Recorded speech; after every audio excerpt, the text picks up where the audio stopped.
हमारे national leader हैं वीरेन जी, आपका शुक्रिया। ये छात्रों का मुद्दा क्या वाकई में फ्रंट रो पर आ गया, फ्रंट सीट पे आ गया है और इस मुद्दे ने जो जंतर मंतर से निकला उस झारखंड होते हुए पूरे देश में अलग जगह दी है?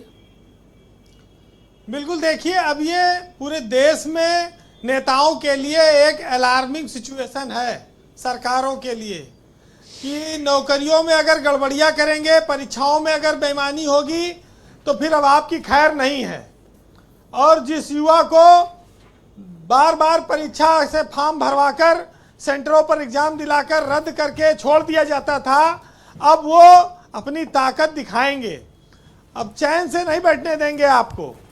और नीट के आंदोलन ने इस देश में एक दिशा तय कर दी है कि जिस भी राज्य में नौकरियों में बेईमानी होगी, प्रतियोगी परीक्षाओं में गड़बड़ी होगी, वहां पर छात्र अब अपने भाग्य को कोसने के लिए नहीं बैठेंगे, वो लड़ाई लड़ेंगे। और ये राज्य की सरकारें वोट लेते समय पारदर्शिता की बात करती हैं इस देश में, लेकिन वोट लेने के बाद जब उनसे सवाल करते हैं तो उनको लाठियां मारते हैं, फिर वो अपनी मनमानी करते हैं।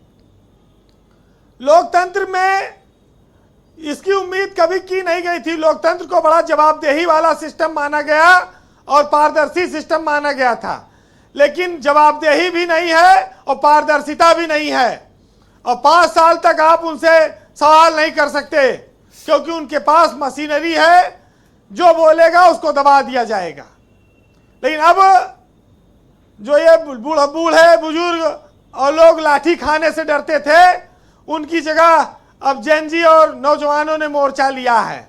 न वो लाठी से डरेंगे, न वो आंदोलन से डरेंगे। आज 13 दिन से झारखंड में चल रहा है आमरण अनशन जी। दिल्ली से ज्यादा बड़ा आंदोलन है ये, और मरने के कगार पर है बच्चे। झारखंड लोक सेवा आयोग की भर्तियों से शुरू हुआ था, आज उसमें जितनी प्रदेश की भर्तियां सब पर वो आ गया है। अब वो कमेटी बना रहे हैं मंत्रियों की, और छात्र बात करने के लिए जा नहीं रहे हैं। वो कह रहे हैं कि साफ बात करो तब आएंगे और सारे मुद्दों पर बात करेंगे। ब्रजेश जी, देश में आजादी के बाद से बेरोजगारी एक बहुत बड़ी समस्या रही है। 75 साल हो जाए चाहे 80 साल हो जाए, और जब तक ये बेरोजगारी खत्म नहीं होगी या नौकरी देने की व्यवस्था साफ सुथरी नहीं होगी, भ्रष्टाचार मुक्त नहीं होगी, तब तक ये आंदोलन अब शुरू रहेंगे, चलेंगे। क्योंकि जब लोगों की मेहनत, देखिए आम आदमी, गरीब आदमी, बच्चे के पास क्या है? पढ़ाई के अलावा कोई विकल्प नहीं है। मेहनत करके पढ़ाई करे, कंपटीशन दे, और अगर वो योग्य है और नहीं मिल रही नौकरी, OMR सीट फर्जी वायरल हो रही है, तो फिर उसके पास अपना तो भविष्य लूटता हुआ चुपचाप बैठ के देखा है और या सड़क पे उतरे। दो में से एक ही चीज होनी है। अब वो जमाना चला गया जब लोग भ्रष्टाचार को अपना नसीब मान के युवा घर में बैठ जाते थे कि अब हमारे नसीब में यही था, हम क्या करें, हम तो मेहनत किए, परीक्षा दिए। अब नहीं मानेंगे। अब सब इंटरनेट का जमाना है, वो एक काल पर लाखों लोग इकट्ठा हो सकते हैं। राहुल गांधी का जहां तक दौरे की बात है, विपक्ष इस देश में हमेशा जो जो विपक्ष में रहा, उसने हर मुद्दे को उठाया, भुनाया। 2G स्पेक्ट्रम घोटाला हुआ था, बीजेपी ने भुनाया। कोयला घोटाला बीजेपी ने भुनाया। आज परीक्षा घोटाला कांग्रेस भुनाना चाह रही है। वो प्रयागराज में अभी तो 8 तारीख को आ रहे हैं, आज तो 6 तारीख है। अब रद्द हो गई इनकी तो अनुमति, कल तक हो सकता है कोई नई अनुमति मिले, कोई और जगह कार्यक्रम करें, कार्यक्रम करेंगे। वो परसों राहुल गांधी का है कार्यक्रम। अब KP ग्राउंड वाले कह रहे हैं, हाई कोर्ट ने कहा है कि वहां खाली खेल का मैदान होगा या शैक्षणिक कार्यक्रम होगा। तो पैसा लेके काय रसीद दे दिए थे पहले? तब याद नहीं रहा होगा, भूल गए रहे होंगे, बाद में याद आया होगा कि हाई कोर्ट का आदेश है। तो उसका लग रहा है चौधरी जितेंद्र नाथ को दरोगा ने कस दिया है काफी।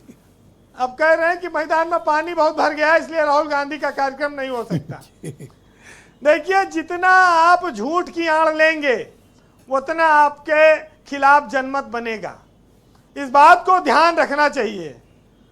राहुल गांधी छात्रों के साथ गूंज कार्यक्रम में बेरोजगारी, महंगी शिक्षा और पेपर लीक पर संवाद करने आ रहे हैं।